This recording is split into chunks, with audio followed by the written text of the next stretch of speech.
বন্ধুরা, শুভ সকাল। জয় জগন্নাথ, রাধে রাধে। কেমন আছেন সবাই? আশা করি সবাই ভালো আছেন, সুস্থ আছেন। আমিও অনেক ভালো আছি। তো আজকে দেখো একটা নতুন সকালে নতুন ভিডিও নিয়ে আপনাদের সামনে হাজির হয়েছি। আশা করি ভিডিওটা ভালো লাগবে। এখানে দেখো কত রোদ বেরিয়েছে। আজকে বলে না, প্রত্যেক দিনই এরকমই হয়। বৃষ্টি তো একদমই নেই। তো চলো আজকে সারাদিনে কি করা যায় আপনাদেরকে সব কিছু দেখাচ্ছি। আপনারা আমার সঙ্গে থাকুন, প্রথম থেকে শেষ অবধি আমার ভিডিও দেখতে থাকুন। তবে এখানে আমি চলে এসেছি ঠাকুর পুজো করতে। এখনও কিছু কাজ শেষ হয়নি। ঘরের কাজগুলো শেষ করে দিয়েছি, কিন্তু এখানে সবথেকে বড় কাজ পুজোর কাজটা বাকি আছে। তো যাই, ঝট করে পুজোটা শেষ করি, তারপরে একটু বাজারের দিকে যাব। এখানে ফুলও তুলে রেখেছি। তারপরে দেখো বন্ধুরা, আমি সকালবেলা আপনাদেরকে দেখালাম কত জোরে রোদ বেরিয়েছে। এখন দেখো কত জোরে মেঘলা হয়ে এসছে, যেন ঝড় হবে সেই রকমই মেঘলা হয়ে এসছে। দেখা যাক বৃষ্টি হচ্ছে কি না। যা তো গরম পড়েছে, বৃষ্টি হলেও একটু ভালো হয়। আর যদি একটু করে বৃষ্টি হয়ে যদি থেমে যায়, তার থেকে ডবল আরও গরম হবে। তবে এখানে যাই হোক, পুজোটা আমি শেষ করে দিয়েছি। এবার যাব কিছু জল খাবার খেতে, তারপরে বাজারের দিকে বেরোবো, রান্না বসাবো। তবে এখানে এসে দেখি না বন্ধুরা, সত্যি সত্যি খুব জোরে জোরে বৃষ্টি হচ্ছে। এই যে আপনারা দেখতে পাচ্ছেন, পুরো উঠোনটা ভিজে গেছে। অনেক জোরে বৃষ্টি হচ্ছিল, বেশ ভালোই হচ্ছিল, কেননা এত গরমের মধ্যে তো থাকা যায় না। এরকম একটা অনেক জোরে বৃষ্টি চাই, যাতে একটু থাকা যাবে। এত গরম পড়েছে। তার মধ্যে এখানে আমার মেয়ে পড়তে বসে গেছে সকালবেলা। ওকে তো বলতে হয় না, ও দাঁত ঘষার পরে ও বসে যায় পড়তে। আর এখানে আমি চলে এসেছি আমার দুনিয়াতে, মানে রান্নাঘরে। এখানে ভাত হয়ে গেছে, বড়মশাই জলখাবার নিয়ে এসছে। এখানে আলুর তরকারি আর আছে লুচি। লুচির মধ্যে একটু আমের আচার দিয়েছে, আর এখানে সম্বর আছে, যেটা দোসার সঙ্গে খাওয়া যায়, ওইটা আমাকে খুব ভালো লাগে। তার মধ্যে সুজি উপমা আছে আর আলুর চপ আছে। তা যাই, একটু একটু করে তিনজনে জলখাবারটা খেয়ে নিই, তারপরে বেরোচ্ছি বাজারের দিকে। আর কি কি কিনে আনবো সেটাও আপনাদেরকে দেখাবো। বেসিক্যালি কোনো জিনিস কিনতে যাব না, রান্নার বাজার করতে যাব।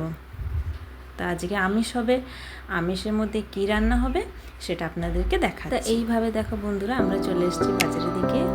কোন মাছটা তোমাদের পছন্দ হচ্ছে একটু বলবে তো। আমাদের তো এর মধ্যে আমার বর্মশাইকে চিংড়ি মাছ আর কাতলা মাছ, তো যেটা হোক ফাইনালি ডিসাইড হলো কাতলা মাছ। কাতলা মাছটাকে কাটতে দিয়েছি। বেশি আনবো না, আমরা তো দুজন মানুষ আর আমার মেয়ে। মাছ তো একবেলা হলে আরেকবেলা খেতে একদমই ইচ্ছা হয় না, তো সেইভাবে অল্প বেশি করে একটু নিয়ে এসেছি মাছ। আর যে বৃষ্টিটা সকালে হচ্ছিল, তো এই দেখো কিভাবে রোদ বেরিয়েছে। আর কি বলা যায়, আমি বলেছিলাম না, যদি একটু বৃষ্টি হয় তাহলে গরম অনেক হবে। তো এইভাবে আমরা ঘরে চলে এসেছি এখন। এবার দেখাচ্ছি, মাছগুলো নিয়ে এসেছি।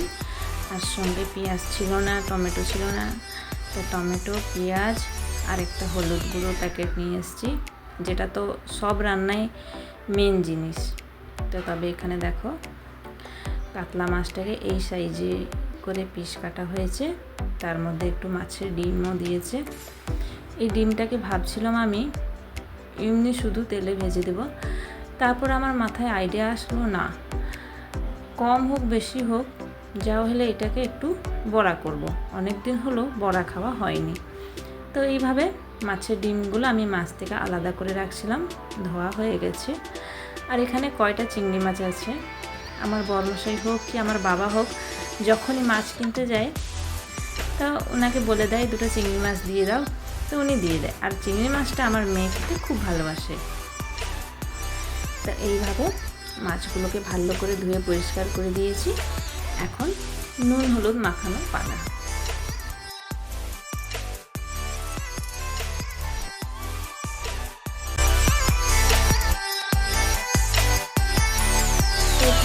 নুন হলুদ মাখিয়ে দিয়ে ভাজা করতে বসিয়ে দিয়েছি।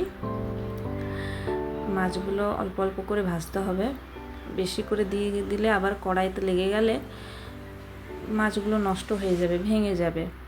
তো আমার বরমশাই বলে দুটো করে মাছ ভাজো, দুটো দুটো করে ভাজতে গেলে তো অনেক দেরি হবে, তাই আমি একটু বেশি তেল দিয়ে 3-4 পিস করে ভাজি।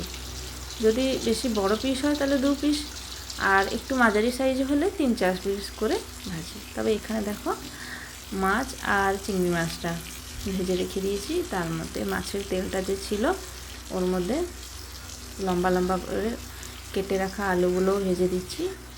একটু হালকা লাল হয়ে গেলেই তারপরে এখানে দেখো বন্ধুরা, আমি যে মাছের ডিমটা রেখেছিলাম এর মধ্যে একটু কর্নফ্লাওয়ার পাউডার, হলুদ গুঁড়ো, লঙ্কা গুঁড়ো, কুচি পেঁয়াজ আর কাঁচা লঙ্কা আর একটু ফুড কালার, এটাকে দিয়ে ভালো করে ম্যাগনেট করে, বেশি সময় না হলেও অন্তত 5 মিনিট এরকমভাবে ম্যাগনেট করে রাখবো। তো আমার মাছ ভাজাটা তো হয়ে এসছে, তারপরে আমি আলুটা বসিয়ে দিয়েছি একটু লাল লাল হবার অবধি, এটাকে ততক্ষণ ম্যাগনেট করে রেখে দেব। তারপরে একটু একটু করে তেলের মধ্যে বড়ির মতন দিয়ে ভাজবো। তো এইভাবে আমার হয়ে যাবে মাছের ডিমের বড়া। তো কেমন লাগলো আমি যে ম্যাগনেট করে রেখেছি যে পদ্ধতিতে, আপনাদেরকে কেমন লাগলো অবশ্যই কমেন্ট করে জানাবেন। তো এখানে দেখো এইভাবে অল্প অল্প করে দিয়ে ভাজলে কিন্তু বড়াটা হেভি টেস্ট হয়। আর এরকম মাছের ডিমের বড়া তো খেতে আমার খুব দারুণ লাগে। কেউ কেউ এরকম বড়া ভেজে তরকারিও করতে পারে, তো কেউ এমনি ভাতের সঙ্গেও খেতে পারে। আমি তো সত্যি বড়াটা ভাজার পরে শুধু এমনি মুখেই 2 পিস আগে বের করে খেয়ে নিয়েছি, মানে এত ভালো লেগেছে, আর আমার মেয়েকেও খুব ভালো লেগেছে। তো চলো এইভাবে আমরা বড়াটা ভেজে নিই।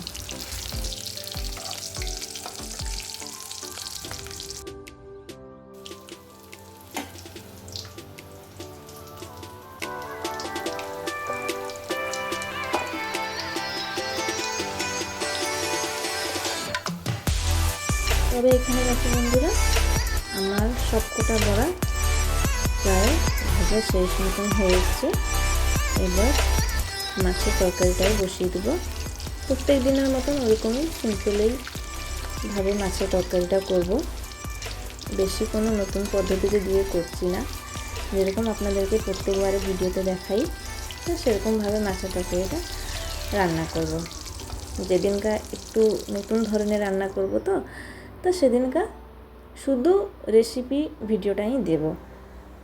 তো এইভাবে দেখো মশলাটা আমি কষিয়ে নিয়েছি, আদা বাটা, রসুন বাটা একটু দিয়ে, কুচানো পেঁয়াজ একটু তেলের মধ্যে দিয়েই মশলাটা দিয়ে ভালো করে কষিয়ে নিয়েছি। তার মধ্যে কাটা টমেটো দিয়ে দিয়েছি, এখানে বড়া ভাজাও রয়েছে, মাছ ভাজাও রয়েছে।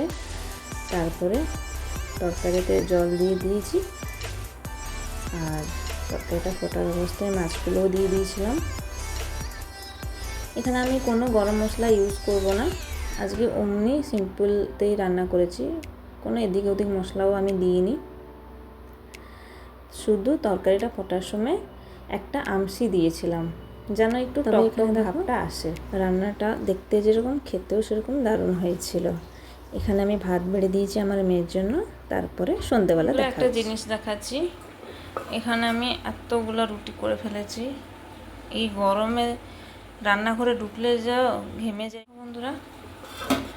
এখানে রুটি আমি করে ফেলেছি, অনেকগুলো রুটি হয়ে গেছে। যা গরম পড়েছে তো রান্নাঘরে ঢুকলেই যেন স্নান করে ফেলি, সেরকমই গরম। আর এদিকে বরমশাই কী করেছে না, এখানে ভেজ বিরিয়ানি নিয়ে চলে এসছে। আমাকে একবারেও বলেনি যে আমি বিরিয়ানি নিয়ে আসছি, কিছু রান্না করতে হবে না। তো আমি তো জানি না, রান্না করে ফেলেছি। এখানে চানা মশলা, রায়তা ছিল না, শেষ হয়ে গেছে, যেটা দইয়ের স্যালাড বলি। তো এখানে ভেজ বিরিয়ানি, এটাকে খুলে দেখাবো খাবার সময়। আর এখানে চানা মশলা, আর এখানে দেখো পুঁই ডাঁটা দিয়ে আলু চিংড়ি মাছের তরকারি আমার মা পাঠিয়ে দিয়েছে। আমাকে খুব ভালো লাগে পুঁই দিয়ে আর চিংড়ি মাছ রান্নাটা, মা পাঠিয়ে দিয়েছে। আমি বাটি শুধুই বসিয়ে দিয়েছি গরম করতে। তবে আজকে ডিনারটা তো দেখিয়ে দিলাম। এখানে ভেজ বিরিয়ানি আছে, আবার রুটি আছে, আবার সাদা ভাতও আছে, যেটা কি মা তরকারি পাঠিয়েছে। মা আর মেয়ে আমি দুজনে করে খাবো।